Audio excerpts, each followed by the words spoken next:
Nggak ada yang menolak.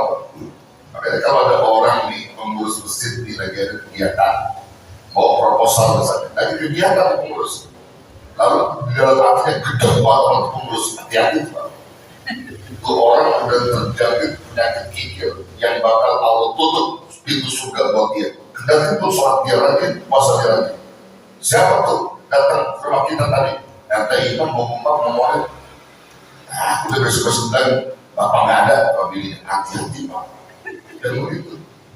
Maka kalau ada pengumuman begitu, kalau bisa kita orang-orang beriman yang sholat rajin, ya pengurus lagi ngomongin begitu, RT lewat, maaf, buat ini. Jangan pakai ke rumah kita langsung awet, tahu nggak awet? Panggil nih, sini, mau kemana? Ambil dulu, sini, mau makan, mau mulai, sini, begitu. Berapa antara 35 juta nih Pak, antara 5 juta aja cakep tuh itu, ada jamaah yang gitu? Ada saudara yang gitu. Jadi gak perlu didatangi, dia tahu langsung dia panggil. Nah itu orang yang dermawan gitu. Jadi kalau orang dermawan itu, maka akan terlihat di dalam kehidupan dia. Gak bakal kurang. Jadi intinya, bakhil ini sifat yang membahayakan, yang bakal menjadi benalu ibadah kita. Sholat kita bisa putus dengan itu Pak. Bayangkan rajin sholat karena punya sifat kikir, pintu surga ada kebuka sudah. Bayangin, kita kebuka itu sudah, Masya Allah. Tuh, ya. Nah, lalu kemudian sudah dalam Quran surah An-Nisa ayat 38, Allah udah kasih penjelasan al-kikir. Orang-orang yang kikir akan nikmat yang Allah berikan. Ya kan? Dari harta yang Allah berikan, dia kikir untuk menyampaikan kepada jalan Allah, maka nanti itu sudah harta itu akan dililitkan di lehernya, ya di lehernya, dia dililitkan sama Allah. Ya kemudian itu harta jadi bahan bakar api neraka. Alhamdulillah subhanallah. Bahkan yang lebih fatal lagi apa kata Allah dalam Quran? Jeleknya orang kikir, dia bisa merekrut, ngajak teman-temannya untuk kikir. Tuh, itu jeleknya. Kalau dia kikir sendiri sih, biarin aja. Paling kita bisa dakwah, ini kagak ngajak kikir orang lain. Quran udah ngomong begitu. Mana katanya? Alladzina yabkhuluna wa ya'muruna an-nasa bil bukhli wa yaktumuna ma atahumullahu min fadli wa a'tadna lil kafirina adzaban muhin. Orang-orang yang kikir, alladzina yabkhuluna wa ya'muruna an-nas bil bukhli, dia nyuruh orang lain untuk kikir sama dia. Wa yaktumuna, dia sembunyikan apa yang Allah datangkan pada mereka min fadli, dari karunia-Nya. Maka dengan begitu wa'adna, dan kami akan ancam kata Allah kepada orang-orang yang ingkar atas apa yang kuberikan, azab muhina, akan azab yang sangat menghinakan. Jadi dia kikir ngajak orang lain supaya kikir bareng-bareng sama dia. Contoh, ini saya kasih contoh. Lu ngasih buat itu musola bisa berapa? 50.000, kegedean. Udah jangan, buat cuma 100 perak. Buat dia kamera, udah jangan kasih banyak, kasih situ. Ada yang begitu? Ada yang begitu? Lu ngapain bantuin RT? RT orang kaya. Ntar juga dia mah ada. Ada yang begitu orang. Ada kita mau beli bantuan RT lagi dalam musibah. Udah, jangan kasih RT banyak orang lain. Dia ngajak orang lain untuk kikir sama dia. Ada yang begitu orang? Ada yang begitu? Ada sudah. Orang lain pengen ngasih. Dia tahu, dia bilang jangan buat jaga nasi, udah penting ngaji aja, udah ngaji begitu. Ada yang begitu? Masya Allah, dia sudah tahu. Ayat luar biasa. Jadi orang kikir yang parah itu kata Allah ngajak kikir itu kepada orang lain. Orang pengen baik, dia cerdas, jangan kok. Udah banyak kesusit, banyak RT duitnya, perlu dibantu-bantu begitu dia bilang. Tahu tuh dia semua. Ya orang udah mikir begitu. Ya. Makanya di dalam keterangan riwayat juga disebutkan tuh, ya asbab-asbab orang bisa jadi pikir. Nah, ini biar aku pahami. Asbabul bukhl, sebab-sebab kepikiran orang itu pertama ada 3 di sini, Pak. Pertama adalah hubbul mal wasyadah, cinta harta yang berlebihan. Orang kalau cinta harta yang berlebihan artinya cinta dunia berlebihan, saudara, pasti pikir. Kalau dia dapat harta, dia nggak mau boleh hartanya. Kalau menurut dia kurang harta gue boleh capek, boleh ini. Padahal dia kan tahu dalam Quran, dalam hadis, orang yang mengeluarkan hartanya di dalam Allah bakal berkurang. Hakikatnya harta milik dia itu adalah harta yang dia keluarkan di dalam Allah. Itulah milik dia. Justru yang disimpan itu bukan harta dia. Bisa jadi warisan anak-anaknya, perebutan warisan anak-anaknya. Masih bukan hak dia. Hak dia itu yang dia keluarkan pada jalan Allah. Itulah harta yang sunnah. Nah, itu akan bertambah dan bertambah, kata Nabi. Paliyazan. Gampang berubah. Oh, sudah ya. Sebabnya apa? Orang bisa pikir karena cinta harta atau cinta dunia berlebihan. Sama harta itu berlebihan, malas dia berbagi. Malas dia kasih. Kalau dia akan kurang. Ya. Sering saya ngomong begini, Pak, sama jemaah. Ente kalau matematik yang namanya tambah-tambahan pinter ente. Nah, kalau tambah-tambahan nih, ente pasti bisa. Apalagi urusan duit. Urusan duit pinter. Ente punya duit nih 20 juta, tambah ada 10 juta berapa? 30 juta, tambah lagi 5 juta berapa? 35 tambah lagi 7 juta berapa? 42 tuh, pinter. Namanya tambah-tambahan. Coba deh, bagi-bagian sama kurang-kurangan. Masih punya duit 20 juta, ya, dari 20 juta, bagi itu mesin 10 juta. Berapa? Tinggal berapa? Tinggal 10. Ngomong yang pintar tinggal 10, praktek gimana? Berat ya?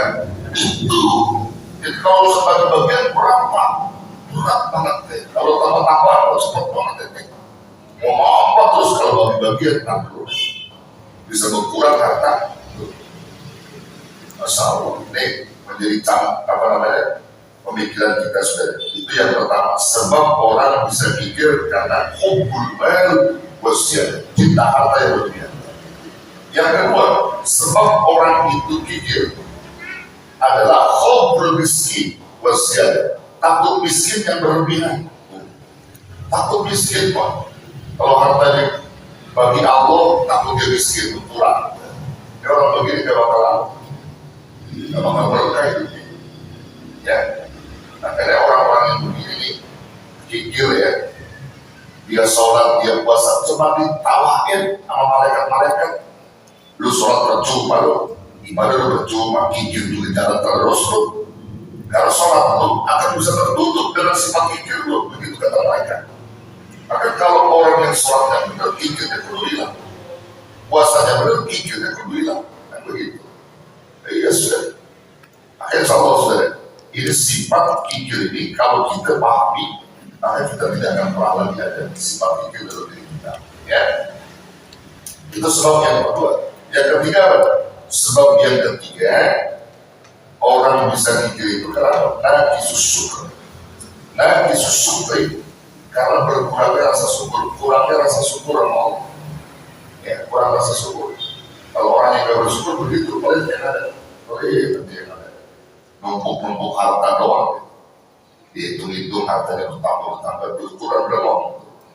Ya. Wailul likulli humazatin lumazah, celaka. Orang yang menumpuk-numpuk itu harta. Ya. Ya, dia celaka itu, dia akan mendapatkan kecelakaan itu, dia cuma mau menghitung-hitungnya aja harta dia. Menghitung-hitung aja dapat sekian terus mengurangi dia mau, terus dia berbagi kepada orang lain. Jadi berkurangnya rasa syukur. Itu sebab orang bisa kikir. Nah, kemudian sudah ya, Nabi ngajarin doa. Disebutkan doa ini antum gampang. Kalau antum belum hafal, biar antum nih bisa ngapalin. Ya, ada 4 atau 3 perlindungan atau 4 perlindungan, dilihat ya, yang Nabi ajarkan supaya Kita salah satunya dijauhkan dari sifat bakhil atau kikir. Begini doa. Allahumma inni a'udzu bika minal hammi wal hazan wa a'udzu bika minal ajzi wal kasal wa a'udzu bika minal jubni wal bukhl wa a'udzu bika min ghalabatil daini wa qahril rijal. Itu doa. Ada berapa tuh? 1, 2, 3, 4, 5. Nah, 5 perlindungan sebenarnya. Ya, ada 5 perlindungan. Allahumma inni a'udzubika. Ya Allah, sesungguhnya aku berlindung kepadamu. Dari apa? Minal hammi wal hazan. Dari sifat ham. Ham itu artinya bingung. Sifat bingung, sifat gundah, sifat stres, apalagi itu. Bingung, gundah, stres, gitu. Pikun, macam-macam itu. Ya, aku berlindung kepadamu dari sifat itu, sifat bingung, wal hazan dan sedih. Jadi jangan sampai bingung dan sedih melanda diriku. Jadi murung terjadi. Aku berlindung karena itu perbuatan setan yang membuat kita sedih, murung. Ya, itu perbuatan setan. Kalau sedih yang benar sih kan, maksud sedih yang berlebihan juga. Ya, itu sifat setan semua. Wa a'udzu bika minal ajzi wal kasal. Dan aku berlindung kepadamu ya Rabb dari sifat lemah wal kasal dan malas. Nah, jadi jangan sampai kalau buat kebaikan itu jangan sifat lemah sama malas. Biasanya setan tuh selalu timbul begitu Pak. Pengen ngaji, boleh malas aja. Ya, tadi main bulu tangkis gagah banget dia. Tadi pagi gagah banget, begitu taklim sama sholat berjamaah berbawa di rumah, males. Iya, males di bawah. Ini minal azzi wal kasal, berlindung dari sifat lemah dan malas. Kemudian yang ketiga, wa a'udzu bika minal jubni wal bukhl. Aku berlindung kepadamu ya Rabb dari sifat pengecut. Minal jubni wal bukhli.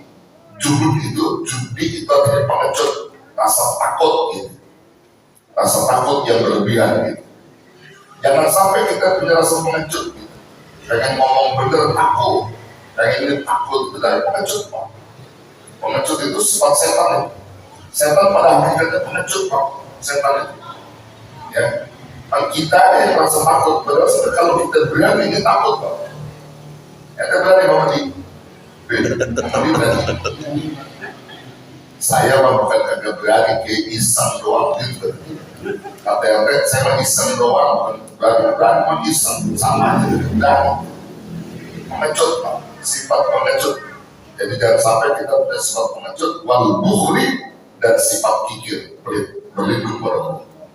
Wa a'udzu bika min ghalabatid dain wa qahril rijal. Dan aku berlindung kepada ya Rabb min ghalabatid dain, dari terlilitnya hutang atau beban hutang, wa qahril rijal dan tekanan orang-orang jahat. Dan berlindung jangan sampai hutang kita itu berlilit hutang beban hutang. Ya wa qahril rijal dan tekanan orang-orang jahat sama kita. Itu kalau kita baca di sholat ya, insya Allah apa yang kita minta tadi dijaga sama dilindungi sama Allah. Jadi sifat kikir itu bakal hilang. Apa yang kita tadi minta itu ya. Ayo antum baca bareng-bareng nanti biar saya taklim, nanti saya tulis deh. Saya kirim ke layar atau ke mana yang ngaji situ Bapak. Ya. Lagi nggak ada mulu. Ya terus sih Bapak saya tulis jadi ada WA-nya mas saya. Ya. Ayo baca. Bismillahirrahmanirrahim. Bismillahirrahmanirrahim. Allahumma inni a'udzu bika minal ham wal hazan wal hazan wa a'udzu bika minal ajzi minal azzi wal kasal wal kasal wa a'udzu bika minal jubni wal bukhl والبخل وأعوذ بك من غلبة الدين وقوة الدين وقهر الرجال. يا عجزتكم من هذا الدعاء إليكم بالله تعالى. Biridillah. Jawab. Insya Allah ini doa antum baca di surat baca. Ya, doa ini empat permintaan Nabi agar dan berlindung kepada Allah dari apa yang disebutkan tadi itu ya. Ya, nanti kalau belum di ini saya tulis dulu aja ntar. Dia nanti akan tinggal sembari kopi baca atau siang itu saja ya. Saya bisa lihat ada lebih kata saja kita ya untuk meningkatkan doa Nabi itu nanti biar bagus memperbanyak dikasih biar jadi amalan ya. Nah jadi begitu saudara. Jadi di pintu surga itu 3 golongan. Satu al-bakhil, bakhil itu gak bakal masuk surga, artinya diharamkan oleh Allah. Nah kemudian yang kedua wa'akid, akid itu artinya orang yang durhaka orang tua. Saya kira gak perlu saya jelaskan lagi, antum udah paham. Jangan sampai durhaka orang tua. Kalau orang tua kita masih ada, ayo bakti kita di situ. Ridho Allah kita gantung itu orang tua. Allah itu gantung ke orang tua, jangan sampai nyakitin orang tua. Kalau orang tua kita udah meninggal dunia, dia udah gak ada, maka kuncinya kita ziarah atau kita panjatkan terus doa untuknya setiap habis sholat. Atau paling tidak, kalau mau Jumatan tuh ente jariah di masjid, ayo niatkan, ya Allah saya jariahkan untuk ibu saya, pak saya, misalnya gitu, atau bapak saya dan pak saya. Nanti aku bakal dapat tuh malah. Tapi kalau aku doa, masuknya bapak ibu gak dapat. Jadi kalau aku pengen dapat semuanya, sebut bapak sama ibu jariah yang udah meninggal ya Allah jariah. Niat itu aja dah. Mau itu bismillah, jariah buat emak saya, buat bapak saya. Nah, so, ente dapat tuh. Ente dapat pahala. Bapak ente dapat, ibu ente dapat. Tapi kalau ente cukup bang buat ente, kagak ente niatin buat bapak ibu, ya ente tidak dapat. Ya, ibu bapak tidak dapat, ibu bapak tidak dapat. Nah, ente doang berarti, ente doang. Makanya jariahnya gitu pak. Jariah